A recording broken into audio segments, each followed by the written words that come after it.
pressure going on the climb of Mont Noir.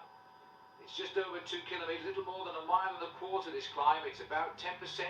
France's countryside, back into Belgium, the race making a deviation these years now, just across the borders, as they so often do, to climb Mont Castel, a hill which is used continually in the 4 days of Dunkirk, which is in fact a race over 6 days, but in the old days it was called and was the 4 days of Dunkirk.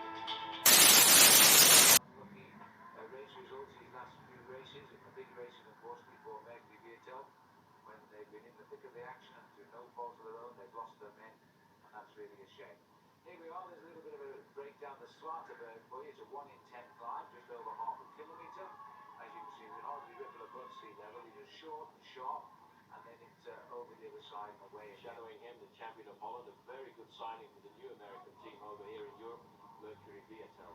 Well, these two know each other extremely well, Leon and George, because they've raced on the American circuit together as well, always on rival teams. Leon Van Bon really cut his teeth on the old Tour du Pont with a couple of stages in different years in that. Very popular with the American public. And he saw George also come through from his amateur days as a member of the...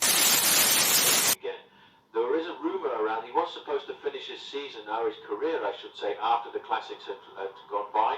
But in fact he's now talking about riding right through to the World Championships, which are in Belgium this year in Zolder. 55 seconds now at the difference between the two groups. So it's been a struggle for the boys at the back, but they might well be coming back here. Somebody at the back has got to try and do the springboard act as a...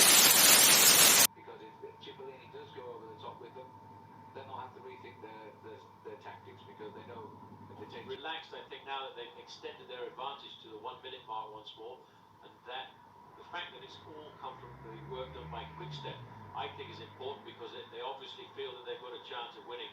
For the moment they are very dominant. They've got 5 riders in this leading group of 26. This is the second group on the road, but they're still a long way back, and these little attacks coming from Rabobank are not the ideal way to try and nail back the gap. This is Oscar Freire on the front. He needs to just wait a little bit. You see what he's trying to do. He's trying to get a small working group to go clear right now, but that will be a hard job for a group like the Red Mountain. Takes them right up along the border of France. If they took a right-hand turn at the top of this climb, they'd go right into France.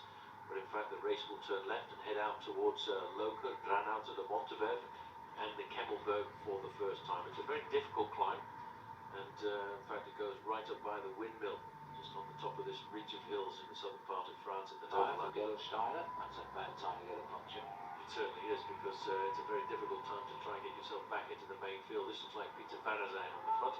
Always a very aggressive rider from Team Confidence as he makes the left-hand turn. Just over his shoulder there, if he was to take the right, it's not very far down to top sprinters. I do feel that we'll try and see somebody at least try to split this group, because if they go together to the finish line, they're basically handing over the chances to men like Tom Booth.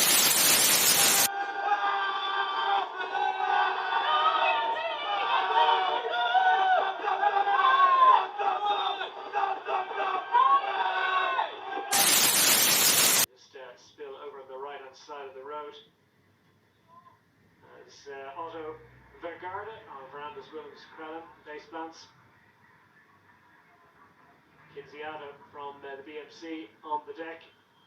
His teammate Dylan Towns has also been on the floor. So tough day out for many of the riders already before things really get going.